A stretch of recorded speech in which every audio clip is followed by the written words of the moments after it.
একটা দুধ বের করে রাস্তা রাস্তায় ঘুরে কোর্টে যায় ইয়া পরে আপনার বোরকা পরে যে ও মা গো সেখানে আবার বলে সে আমাকে মারছে সে দর্শন করছে। ভাই আমাদের আমি আইনের প্রতি অনেক সম্মান জানাই, কিন্তু কি করতেছে ভাই এগুলা, কি করতেছে ভাই?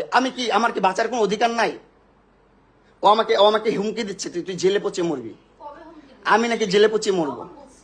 ঠিক আছে জেলে পচেই মরি, এই জীবনের চেয়ে জেলে পচে মরা অনেক ভালো, অনেক ভালো ভাই।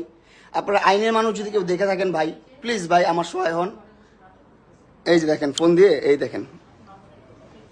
দেখেন ফোন দিয়ে মানুষজন জড়ো করতেছে, সিকিউরিটি ডাকতেছে, এটা করতেছে সেটা করতেছে। লাইফটা শেষ ভাই, লাইফটা শেষ। আমার লাইফের এন্ডটা যে এখানে হবে আমি বুঝতে পারি নাই ভাই। তোর কারণে আমি নেশাখোর, তোর কারণে আমি সমাজে লাঞ্ছিত, লজ্জিত, অপমানিত, অবহেলিত তোর জন্য। কারণ সোশ্যাল মিডিয়াতে প্রত্যেকটা কন্টেন্ট ক্রিয়েটার একটা সময় ক্রিঞ্জ থাকে, আস্তে আস্তে ডে বাই ডে আপডেট হয় প্রত্যেকটা ক্রিয়েটার। এমন কোন ক্রিয়েটার দেখাতে পারবেন না আপনি আমাদের মেগাস্টার সাকিব খানের আগের ভিডিওগুলোই দেখেন, আগের মুভিগুলোই দেখেন, আপনি 5 বছর 10 বছর আগের মুভিগুলোই দেখেন, কতটা খ্যাত মুভি হইতো আর এখন কতটা স্ট্যান্ডার্ড মুভি হয়, কতটা সুন্দর মুভি হয়। ডে বাই ডে মানুষ আপডেট হয় ভাই, আমিও তো আপডেট হতাম ভাই। আমাকে আপডেট হতে দিচ্ছে না, আমাকে ভালোভাবে বাঁচতে দিচ্ছে না ভাই, আমার লাইফটা হিল করে দিছে ভাই। আমি যে এখন একটা বাঁচবো কোনোভাবে দিচ্ছে না ভাই।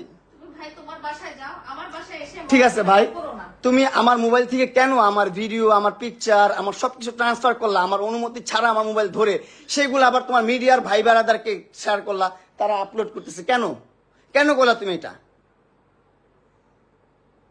কেন করলা তুমি এটা?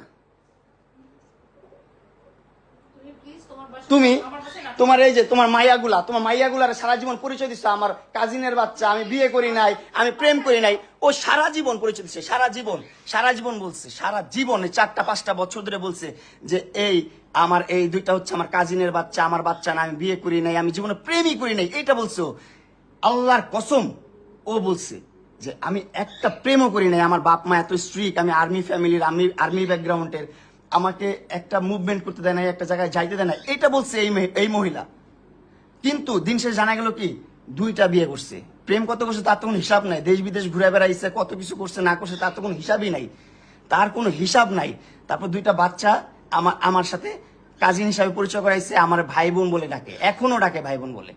ঠিক আছে এখন মানলাম আমি ওর বাচ্চা হয়েছে, বিয়ে হয়েছে, ওর বিয়ে হওয়ার পর আমি বলছি যে ভাই আমি বিবাহিত মহিলা পছন্দ করি না।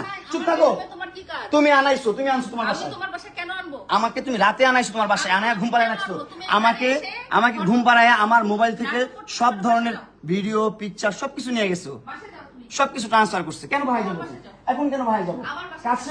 কাছে ভিডিও নেওয়া শেষ, হ্যাঁ ভিডিও নেওয়া শেষ, এই জন্য বাসায় যাও। এই মহিলা ভাই আমাকে 5টা মামলা করছে, 5টা মামলা, একটা না 5টা মামলা করছে। আর বাংলাদেশের আইনটা ওর কাছে এতই সোজা, এতই কেনা ওর কাছে, ওর বাপদাদার আইন, ও যেভাবে বলে সেভাবেই মামলা হয়, পদে পদে মামলা হয় ভাই, পদে পদে মামলা হয়, যেভাবে বলে সেভাবেই মামলা হয়। কেন? আমি যখন আমার সাথে ব্রেকআপ কেন হয়েছে, কারণ ও বিবাহিত, আমার কাছে লুকাইছে 4টা বছর লুকায় রাখছে যে ও বিয়ে করে নাই, ওর সংসার হয় নাই, ও ইভেন ও প্রেমও করে নাই, এটা বলে রাখছে 4টা বছর। যখন 4 বছর পর আমি প্রুফ পাইছি যে না ও বিবাহিত, ওর সংসার আছে, সবকিছু আছে, সবকিছু ছেড়ে ও এরকম করতেছে, তখন থেকে আমি ওর সাইড থেকে সরে গেছি। আর তখন থেকে ও আমার বিরুদ্ধে মামলা দেওয়া শুরু করছে, অগণিত মামলা দিয়ে দিছে। এই যে এখনো মনে হয় মামলা রেডি করতেছে, আর কয়েকটা মামলা দিবে। হ্যাঁ সরকার তোর কিনা, আইন তোর কেনা, ওর বাপদাদার গোলাম না, ওর যেমনি করবে এমনি চলবো। আমরা তো মনে করেন ফকিনের পোলা পাইন, বস্তির পোলা পাইন, আমগো কথায় কোনো কিছু চলবো না ভাই, আমগো কথায় কোনো কিছু চলবো না এই দুনিয়াতে। আমগো জন্ম নেওয়াটাই হচ্ছে ভুল, এই পৃথিবীতে আসাটাই অনেক বড় ভুল। জন্ম কেন নিচ্ছে পৃথিবীতে, এটা সবচেয়ে বড় ভুল। জন্ম নেওয়ার সাথে সাথে মরে যেতাম, সেটাই ভালো ছিল, বুঝছেন? আমার বলার কোনো ভাষা নেই, আর কোনো কিছু নেই। আমি ওর নিয়ে কোনো ধরনের ভাষা ইউজ করতে চাই না, কোনো ধরনের কথা বলতে চাই না। আপনাদেরকে সাক্ষী রাখলাম, তোমার বাসায় তো আমি ইচ্ছা করে আসি নাই, তোমার বাসায় তুমি আনাইছো, তুমি ব্ল্যাকমেল করে আনাইছো, তুমি মামলা তুলবা না, এটা করবা না, সেটা করবা না। ঠিক আছে ভাই, ঠিক আছে, আমি আর মন রক্ষা করে চলতে পারবো না ও আর আমার একটা স্ক্যান্ডাল যদি আসে সেটার জন্য দায়ী থাকবে লালা। আমার প্রত্যেকটা খারাপ কাজের জন্য দায়ী থাকবে এই মহিলা, 100% দায়ী থাকবে। আমি কি ছিলাম, তুমি কি ছিলা? ডিভোর্সি মহিলা, 2টা সংসার করতে পারো না, স্টুপিড কোথাকার, জানোয়ার কোথাকার, অভদ্র মহিলা, বেয়াদব মহিলা, যেভাবে ইচ্ছা সেভাবে চালাচ্ছ। 50 বছর হয়ে গেছে গা, 50টা বছর হয়েছে। আমার মাত্র সবে কয় বছর? আমার সবে কয় বছর? তোর অর্ধেকেরও কম আমার বয়স, তোর অর্ধেকেরও কম। কি চালটা চালস তুই?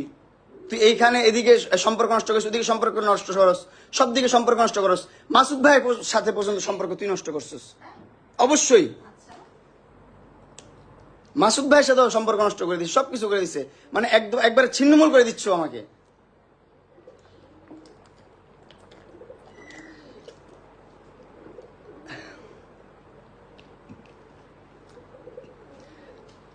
আমি কি করবো ভাই, আমি কি করবো, কোথায় যাবো? আপনারা একটু আমার বুদ্ধি দেন ভাই, আমার সাজেশন দেন। অনেকের কাছে নাটক নাটক বলতেছেন অনেকে, নাটক কম করো ভাই। নাটকের কি আছে ভাই? নাটকের কি আছে? ও জীবনটা নাটকই বানায় ফেলছে ভাই। আসলেই এখন এখন যতই আমি আমার আবেগের কথা বলি বা আমার দুর্বলতার কথা বলি, কোনো লাভ নেই। সবই এখন নাটক মনে হবে, কারণ ও জীবনটা নাটক বানায় ফেলছে। আমার জীবনটা নাটক বানায় ফেলছে অলরেডি। কেন বানাইছে? ওর সাথে যে মারামারি হয়েছে, ও আমাকে চুল ধরে টানছে, থাপড়াইছে, ঘুষাইছে, সেইগুলার কোনো কথাই ও বললো না। হ্যাঁ, ওরে আমি একটা চর দিছি কেন, ওরে 2টা থাপড় দিছি কেন, সেটা নিয়ে লাইভ করে, সেটা নিয়ে অ্যাটেম্প টু মার্ডার কেস করে দিছে। আর আমাদের বাংলাদেশের আইন সেটা নিয়ে নিছে। ও যে ধর্ষণ মামলা দিছে আমাকে, আমি নাকি ওর ধর্ষণ করছি। এখন বাংলাদেশে আইন তৈরি হয়েছে এরকম, আমার তো কিছু করার নাই। আর কি করব, কি করব? ওর অ্যাডভোকেট ওরে মেসেজ দেয় যে মামলাগুলো তুলবেন না, মামলাগুলো রাখেন, মামলাগুলো তুলবেন না। আমার কাছে এগুলো সব প্রুফ আছে, সব প্রুফ আছে। মামলা তুলবেন না। তারপর ওর অ্যাডভোকেটরা বলে যে অ্যাটেম্প টু মার্ডারের আগে ধর্ষণ মামলা দেওয়া দরকার ছিল, তাহলে ভালো হতো। এইগুলা কনসাল্ট করে ওকে, এইগুলা কনসাল্ট করতেছে ভাই। এগুলা প্রুফ আমার কাছে আছে, এগুলা প্রুফ আমার কাছে আছে। আমি আপনাদেরকে দেখাইতে পারবো যে ওর ওর লয়াররা কি করে, ওর সাথে ওরে কি বলে। ও যেমন চায় ওর লয়াররা তাই করে। ওর লয়াররা আরো উস্কায় দেয় বেশি করে। ওর লয়াররা বলে মামলা তুলবেন না, মামলা দেন, এই মামলার আগে ওই মামলা দেন, এই মামলাটা করা ভালো হইতো আরো। ওরে মামলা সাজেস্ট করে। জীবনটা ভাই আমার কিভাবেই যাবে, আমি বুঝতেছি না কি করব।